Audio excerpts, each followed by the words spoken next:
السلام علیکم ورحمۃ اللہ وبرکاتہ۔ اللہ کی ذات سے امید ہے کہ آپ حضرات خیر و عافیت سے ہوں گے انشاءاللہ۔ اللہ پاک ہمیشہ خوش رکھے، اللہ پاک دونوں جہاں کی خوشیاں نصیب فرمائے۔ آج پھر میں ایک نئے ویڈیو میں نئے کلاس کے ساتھ آپ کے سامنے حاضر ہوں۔ اگر آپ چینل پر نئے ہیں تو سب سے پہلے آپ اس ویڈیو کو لائک ضرور کریں اور سبسکرائب بھی کر لیں اگر چینل پر نئے ہیں تو، ٹھیک ہے؟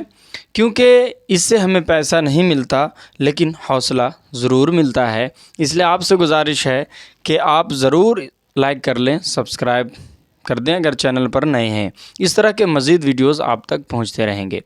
آج کی ویڈیو میں بات کریں گے صنعت کے بارے میں۔ آپ کو تھمبنیل دیکھ کر ہی پتہ چل گیا ہوگا کہ آج اس ویڈیو میں کیا بات ہونے والی ہے۔ بات کریں گے صنعت کے بارے میں۔ صنعت کسے کہتے ہیں یہ چیز میں نے آپ کو پہلے بتا دیا ہے۔ صنعت کاریگری کو کہتے ہیں، صنعت کہتے ہیں سجانے کو، اور کلام میں، شعر میں، اردو ادب میں اس کا استعمال ہوتا ہے۔ کلام میں الفاظ ایسے لائے جائیں جس میں کلام میں خوبصورتی پیدا ہو، اور یہ دو طرح سے خوبصورتی پیدا کی جاتی ہے، ٹھیک ہے؟ یہ دو طرح سے خوبصورتی کون سی ہے؟ نمبر 1 لفظی، نمبر 2 معنوی۔ چونکہ لفظی پر بات ہو چکی تھی کہ لفظی خوبیاں جو پیدا ہوتی ہیں، یعنی کلام میں ایسے الفاظ لائے جائیں جو لفظ پر غور کیا جائے اور لفظ کو ہی دھیان میں رکھ کر لفظ کو لایا جائے اور کلام کو سجایا جائے، اور اس میں معنی سے مطلب نہ ہو بلکہ لفظ پر غور کیا جائے، ٹھیک ہے؟ اور لفظی خوبیاں پیدا ہوں۔ صنعت کا استعمال ایسے الفاظ کا کیا جائے صنعت میں جو لفظی خوبیاں پیدا کرے تو ہم اسے صنعت لفظی کہتے ہیں۔ جیسے میں نے آپ کو بتایا تھا صنعت، اگزامپل میں آپ کو دے رہا ہوں، صنعت تکرار، ٹھیک ہے؟ میں نے بتایا تھا کہ ایسے الفاظ لائے جائیں جو ریپیٹ ہو، بار بار آئے، تو یہ صنعت تکرار ہے، ٹھیک ہے؟ تو اس میں ہوتا یہ ہے کہ یہ لفظی خوبیاں پیدا کرتے ہیں، یعنی کہ اس طرح کے الفاظ جب ہم یوز کرتے ہیں، استعمال کرتے ہیں، تو یہ لفظی خوبیاں پیدا کرتا ہے، ٹھیک ہے؟ تو میں نے اس سے پہلے آپ کو جو بھی صنعت پڑھائے ہیں وہ صنعت لفظی پڑھایا ہے میں نے آپ کو، صنعت لفظی۔ آج کے ویڈیو میں بات کریں گے صنعت معنوی کے بارے میں کہ صنعت معنوی میں کون کون سے اقسام ہیں، کون کون سے صنعت آتے ہیں۔ تو چونکہ ایک ویڈیو میں نہیں سمجھاؤں گا، بتاؤں گا، کیونکہ وہ لمبا ہو جائے گا، میں تھوڑا تھوڑا کر کے آپ کو بتاتا ہوں تاکہ شارٹ میں آپ سمجھ جائیں اور پھر اگلا سبق بھی دیکھیں اور کم وقت میں آپ سمجھ جائیں، اکتائے نہیں۔ اس لیے اکتاہٹ کی وجہ سے بھی میں آپ کو جو ہے کہ چھوٹا چھوٹا ویڈیو میں سمجھاتا ہوں۔ آج بات کریں گے صنعت، یہ دیکھیں گے صنعت معنوی۔ اب صنعت معنوی میں سب سے پہلے میں آپ کو بتاؤں گا آج کی ویڈیو میں صنعت تضاد۔ چونکہ یہ سمپل ہے، اس کے نام سے ہی پتہ چل رہا ہے کہ اس میں تضاد پایا جائے، صنعت تضاد۔ اور دوسرے پر بات کریں گے آج صنعت ایہام۔ آج بات کریں گے دوسرا صنعت ایہام، نہیں، ٹھیک ہے؟ یہ دو پر آج بات کریں گے۔ صنعت تضاد پر پہلے بات کر لیتے ہیں۔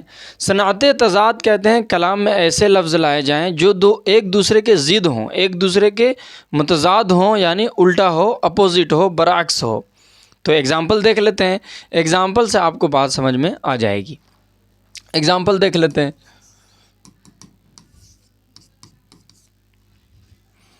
پہلے مثال دیکھتے ہیں، زمین چمن، زمین چمن گل، پھول کو کہتے ہیں، زمین چمن گل کھلاتی ہے کیا کیا۔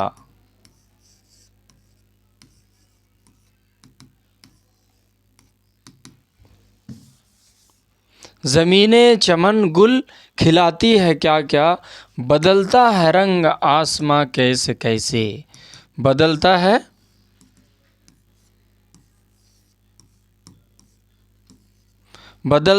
رنگ آسماں کیسے کیسے، بدلتا ہے رنگ آسماں کیسے کیسے، بدلتا ہے رنگ آسماں کیسے کیسے۔ یہ دیکھیں اب یہاں تضاد دیکھیں کہ تضاد کہاں پایا جا رہا ہے۔ یہ دیکھیں نا زمین، زمین کا اپوزٹ کیا ہوتا ہے؟ زمین کا جو متضاد لفظ ہے وہ کیا ہے؟ یہ آسمان، ٹھیک ہے۔ زمینیں چمن گل کھلاتی ہے کیا کیا، بدلتا ہے رنگ آسماں کیسے کیسے۔ یہ دیکھیں زمین اور آسماں، تو زمین آسماں یہاں جو متضاد لفظ ہوا ایک دوسرے کا، زمین کا متضاد کیا ہوا؟ آسمان۔ تو ہم کہیں گے کہ اس کلام میں کون سے صنعت کا استعمال ہوا ہے؟ صنعت تضاد کا۔ جب ہم دیکھیں گے، غور کریں گے تو ہمیں پتہ چلے گا کہ زمین اور آسمان ایک دوسرے کے ضد ہیں، تو یہاں صنعت تضاد کا استعمال ہوا ہے۔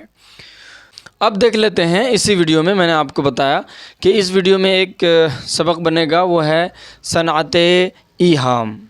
دیکھیے ایہام جو ہوتا ہے نا، ایہام، صنعت ایہام، یہ جو ہے یہ مبہم پیدا کرتے، شک و شبہ پیدا کرتا ہے۔ ایہام کا مطلب ہی وہی ہوتا ہے، مبہم پیدا کرنا، شک و شبہ پیدا کرنا۔ تو ایہام کہتے ہیں کہ صنعت میں، کلام میں ایسے صنعت کا یعنی الفاظ کا استعمال کرنا جو مبہم ہو، یعنی مبہم پیدا کرے، شک و شبہ پیدا کرے، اور اس میں اس کا دو معنی ہو۔ یعنی ایسے لفظ کا استعمال کریں گے،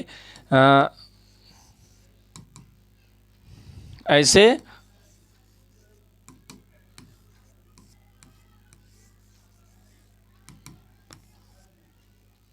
لفظ کا استعمال جو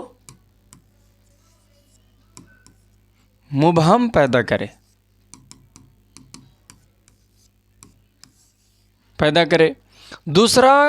دوسری چیز کہ یہ ذو معنی ہو، یعنی دو معنی ہو۔ چونکہ جب دو معنی ہوگا تبھی تو مبہم پیدا ہوگا نا، کہ آخر یہ کون سا معنی دے رہا ہے، ٹھیک ہے۔ تو یہ اس سے یعنی ایک معنی قریب ہوتا ہے، ایک معنی بعید ہوتا ہے۔ یعنی جو قریب معنی ہوتا ہے، جس پر فوری ذہن جاتا ہے، اسے قریب کہتے ہیں، یہ ترنت جاتا ہے۔ لیکن شاعر کا مراد بعید والا معنی پہ ہوتا ہے۔ میں مثال بھی دوں گا تاکہ آپ کو بات سمجھ میں آ جائے۔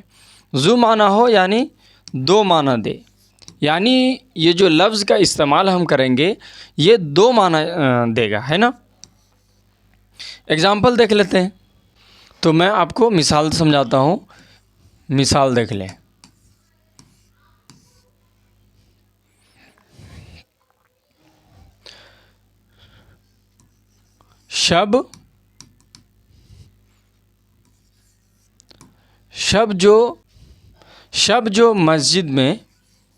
شب جو مسجد میں جا پھنسے مومن،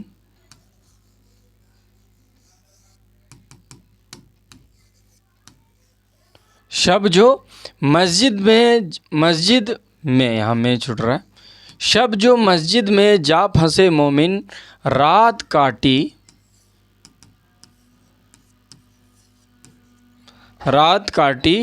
خدا خدا کر کے، رات کاٹی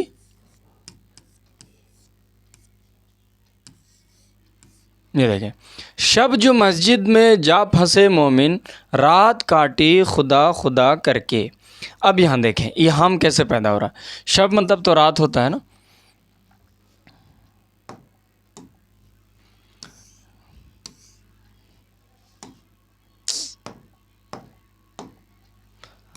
شب مطلب رات، دیکھیں، اور پھر اسی کو استعمال کر دیا ہے رات۔ لیکن مبہم کہاں پیدا ہو رہا ہے؟ یہ دیکھیں خدا خدا کر کے۔ ظاہر تو پتہ چل رہا ہے کہ خدا خدا کرنا یعنی ذکر کرنا، یہ ترنت ذہن ہمارا جائے گا کہ مسجد میں تھے مومن تو خدا خدا کر کے کاٹے، یعنی ذکر کر کے رات کاٹی۔ لیکن شاعر کا مراد یہاں قریب معنی نہیں بلکہ یہاں بعید معنی مراد ہے۔ اب بعید معنی کیا ہے؟ یعنی پریشانی سے، خدا خدا کر کے یعنی پریشانی سے رات کاٹی۔ کیونکہ وہ پھنس گئے۔ شب جو مسجد میں جا پھنسے مومن، کسی طرح پھنس گئے ہوں گے، تو رات کاٹی خدا خدا کر کے۔ یہ ہے ایہام، یعنی مبہم پیدا کر رہا ہے۔ خدا خدا ظاہر معنی پتہ چل رہا ہے کہ یہ ذکر کیے، لیکن اصل معنی جو بعید معنی ہے، دور کا معنی ہے، جسے شاعر مراد لیتا ہے، وہ مبہم پیدا کرتا ہے، اسے ہم کہیں گے ایہام پیدا کرنا یعنی مبہم۔ آج کے سبق کا خلاصہ، پہلا والا سبق تو میں نے آپ کو سمجھایا، اس کا یعنی کلام میں شعر میں ایسے الفاظ کا لانا جو دو معنی رکھتے ہوں، ایک قریب معنی، ایک بعید معنی، یعنی ایک جو فوراً ذہن چلا جائے جس معنی پر اسے قریب، بعید کہیں گے جو لیٹ سے جائے، سمجھنے سے، چھان بین کرنے سے اور شعر کا پس منظر دیکھنے سے معنی پتہ چلے، وہ ہے بعید، اور شاعر کا مراد بعید معنی ہوتا ہے۔ تو ایسے لفظ کا استعمال جب ہم کریں گے اور مبہم پیدا ہوگا تو ہم کہیں گے کہ صنعت میں کلام میں ایسے صنعت کا استعمال ہوا ہے جو مبہم پیدا کر رہا ہے، تو اسے ہم صنعت ایہام کہیں گے، یعنی صنعت کا استعمال کر کے مبہم پیدا کرنا۔ میں امید کرتا ہوں کہ بات سمجھ میں آ گئی ہوگی۔ اگر آپ چینل پر نئے ہیں تو سبسکرائب کر لیں، پھر میں کہوں گا کیونکہ آپ بھول جاتے ہیں، اور مجھے اس سے حوصلہ ملتا ہے کہ لوگ ایسے ویڈیو دیکھتے ہیں اور ایسے ویڈیوز کی مزید ضرورت ہے، تو پھر مجھے حوصلہ ملتا ہے۔ اس لیے آپ ضرور سبسکرائب کر لیں، لائک کر لیں اور شیئر بھی کریں جو ضرورت مند ہے، جس کو اس کی ضرورت ہے۔ پھر ملیں گے اگلے ویڈیو میں انشاءاللہ تعالی۔ السلام علیکم ورحمۃ اللہ وبرکاتہ۔